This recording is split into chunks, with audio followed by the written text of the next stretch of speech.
وہ انگلینڈ میں بھی جاتا ہے تو پھر وہ وہیں کماتا ہوگا، اور اگر شہریت مل جاتی ہوگی تو خوش ہوتا ہوگا کہ پاسپورٹ اب میرے پاس ہے، یہاں رہ کے کما سکتا ہوں، کھا سکتا ہوں، اپنے وطن میں کچھ بیچتا ہوگا پسماندگان کو. That's all.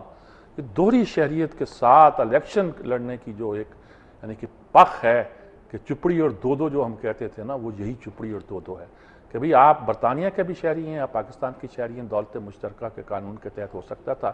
لیکن اگر آپ نے آپٹ کیا ہے کہ پاکستان کے علاوہ بھی آپ کے کہیں سٹیکس ہیں تو پھر آپ پاکستانیوں کی نمائندگی ان کی اسمبلی میں نہیں کر سکتے. یہ قانون ہے، یہ اصول ہے جو زیر غور ہے. اور ہماری جو دفعہ ہے 62 جو آئین کی جس شک جو ہے، جس کے تحت سارا مسئلہ 62-63 کا اسی کے تحت ہے کہ جو ہی کسی نے غیر ملک کی اس میں کیا تو وہ الیکشن لڑنے کے اہل نہیں رہتا، اسی کا حوالہ غالباً دیا جاتا ہے. وزیر اعظم کہتے ہیں آئین کے مطابق نہیں ہے وغیرہ وغیرہ. بہرحال اچھی بات ہے، اس پہ بہت فیصلہ ہوگا. دوسرا مسئلہ کیا ہے؟ دوسرا مسئلہ لوڈ شیڈنگ کیا ہے؟ کل تو لوڈ شیڈنگ کا وہ عذاب اس قوم پہ نازل ہوا ہے، پتہ نہیں کتنے برسوں کے یا کتنی صدیوں کے عذاب تھے جو ہم نے سہے ہیں، گناہ تھے جو ہم نے کیے ہوں گے جس کے عذاب ہم اب سہ رہے ہیں. کیا صورتحال پیدا ہوئی ہے. نہیں، باقاعدہ جو کل فگر تھے وہ یہ تھے کہ 16,400 میگا واٹ درکار ہیں اور 8,200 میگا واٹ کی شارٹیج ہے. یعنی 8,200 ہم پیدا کر رہے ہیں، 8,200 ہی ہمارے پاس نہیں، یعنی 50% ہے. رزلٹ کیا ہے؟ لاہور میں کم از کم 1 گھنٹے بجلی آتی ہے، 1 گھنٹے جاتی ہے، 1 گھنٹے آتی ہے، 1 گھنٹے جاتی ہے، 1 گھنٹے آتی ہے، 1 گھنٹے جاتی ہے. آپ تصور کیجئے نا جی، صبح جب اٹھتے ہیں، فرض کیا نماز کے لیے اٹھتے ہیں، فجر کی نماز کے لیے، تو بجلی نہیں ہوتی ہمارے علاقے میں، مسجد میں بھی نہیں ہوتی. مسجد والوں نے انتظام کیا ہے، خوشحال علاقہ ہے کہ وہ روشنی میں نماز پڑھ سکتے ہیں، قرآن پڑھ سکتے ہیں، انہوں نے بندوبست کر لیا ہوا ہے. لیکن بجلی نہ وہاں ہوتی ہے نہ گھر پہ ہوتی ہے، وضو بھی آپ کو اندھیرے میں کرنا پڑے گا. یہ جو یو پی ایس وغیرہ قسم کا جو پہلے تو تھے ہی نہیں، یہ کہاں تک؟ یہ تو ہانپنے لگتے ہیں. 1 گھنٹہ چارج ہوتے ہیں، 1 گھنٹہ چلتے ہیں، کہاں چلیں گے وہ جی؟ بیٹریاں فیل ہو رہی ہیں، بیٹریوں کی عمریں کم ہونی شروع ہو گئی ہیں. ہمارے ہاں پوچھنے والا کوئی نہیں ہے. گاڑی کی جو بیٹری 2.5 سال چلتی تھی اب سال نہیں چلتی. گارنٹی 1 سال کی تھی، اب انہوں نے 6 مہینے کی کر دی ہے. آرام سے نا، بڑے اور انہی کمپنیوں کا نام اس پر لکھا ہوا، بڑا جاپانی نام ہے وہ سارے. لوکل بھی بنانی شروع کر دی ہیں کچھ لوگوں نے، خیر، لیکن جاپانی ناموں کی کمپنی ہیں.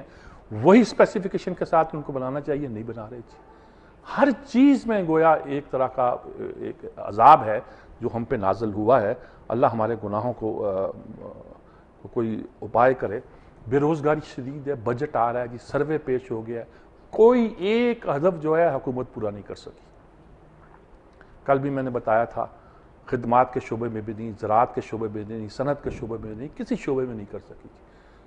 انفلیشن بڑھتی جا رہی ہے، مہنگائی جسے کہتے ہیں آسان لفظوں میں. اس کے علاوہ بھی کچھ اس میں ہوتا ہوگا، ٹیکنیکل جہنم میں جائیں وہ ساری اصطلاحیں اور سارے اس کے مفہوم. مہنگائی بڑھتی جا رہی ہے جی. عام آدمی کا گزار نہیں ہوتا کہ تنخواہیں بڑھا رہے ہیں، 15 سے 35% بڑھا دیں گے تنخواہیں، تو اس سے کیا مہنگائی بڑھنا رک جائے گی جی؟ اسٹیٹ بینک کا گورنر کہتا جی قرضے لے کر اور نوٹ چھاپ کے حکومت چل رہی ہے، اور اگلے سال پھر آپ کو IMF کے پاس جانا پڑے گا، آپ کے زر مبادلہ کے ظاہر آدھے رہ جائیں گے، وہی 1600 1800، اب 16 ارب ہیں، 8 ارب رہ جائیں گے. ماہرین کہتے ہیں کوئی فرق نہیں پڑتا اس سے، آپ قرضہ ادا کریں اور اسی کے ساتھ بات کو آگے چلائیں. ڈالر کی قیمت آپ کی 94 پہ پہنچ گئی ہے جی، جو 60 تھی، 61 62 پہ تھی، رکی ہوئی. یہ ساری صورت کیا بتاتی ہے جی؟ کس چیز کا اعلان کرتی ہے؟ معیشت کمزور، بجٹ آنے والا ہے، بجٹ کیا ہوگا؟ ڈرامہ ہی ہوگا. اس کے ساتھ کیا ہوگا؟ یہ تو افورڈ نہیں کر سکتے کہ آپ سخت قسم کا بجٹ پیش کریں. جو سجیشن آ رہے ہیں، گین ٹیکس لگ جائے گا، فلان لگ جائے گا، وہ تو ایسے ہی ایک لارا لپا ہے، اس کے علاوہ کیا ہے. ایک اور چیز پھنس گئی ہے ہمارے گلے میں، وہ ہے ڈاکٹر شکیل کو جو ہم نے سزا دی ہے جی.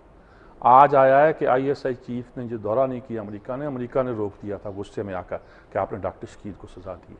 اچھا، پاکستانی بھی اس پر اچھا کھیل کھیل رہے ہیں، ویسے لگتا ہے یہ مزیدار کھیل کھیل رہے ہیں. ایک دن سزا سنا دی، جس طرح ڈاکٹر فائی کا انہوں نے تو اپنا پروسیجر کیا تھا اور کہہ دیا فرنٹر ہماری جو کو ریگولیشن ہے اس کے تحت سنا دی ہم نے، اور کچھ نہیں پتہ چلا کیا. اور انہوں نے کہا مقدمہ کرو، سپریم کورٹ میں، ہائی کورٹ میں جاؤ، یہ کرو وہ کرو.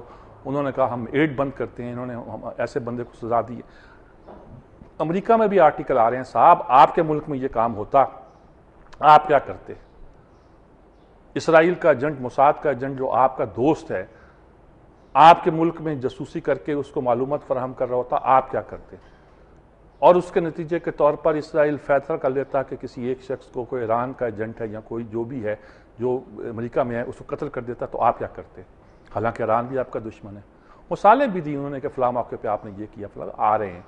اور لیکن سب سے بڑی تنقید یہ ہو رہی ہے کہ صاحب آپ نے ویکسینیشن کی جو ایک سکیم تھی اس کو ڈسکریڈٹ کر دیا ہے. این جی اوز نے لکھ کے دیا ہے کہ حضور والا 200 این جی اوز نے حضور والا ہمیں بدنام کر دیا دنیا میں کہ ہم اصل میں ہمارے پردے میں جاسوس چھپے ہوتے ہیں. جی یہ آپ نے کیا کیا ہے جی؟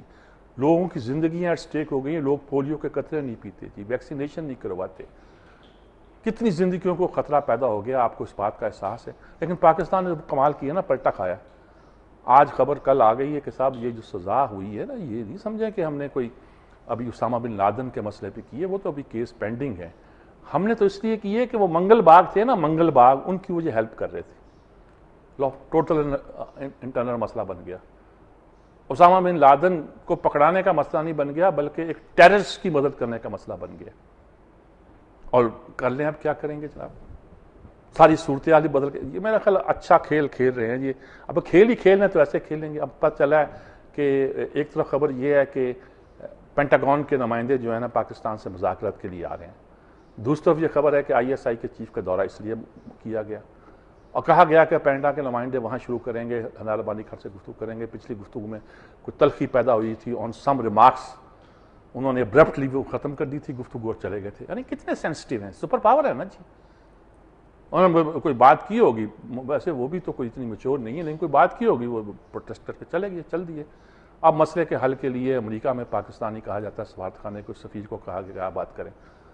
وہ بچی بھی بس کیا بات کرے گی، کیا عرض کریں جی. کوئی پروفیشنل ڈپلومیٹ تو معاملے کو دیکھ ہی نہیں رہا جی. ایک طرف آپ نے حنال ابانی کھر کو بٹھا دیا زرداری صاحب کے، ایک طرف شہری رحمان کو بٹھا دیا کہ وہ بھی وزیر کا درسہ رکھتی ہے، اور جو ایک ٹیکنوکریٹ ہوتا ہے ہمارا وزیر سیکرٹری خارجہ وہ دور بٹھا دیا کہ مشورہ نہ دے دے.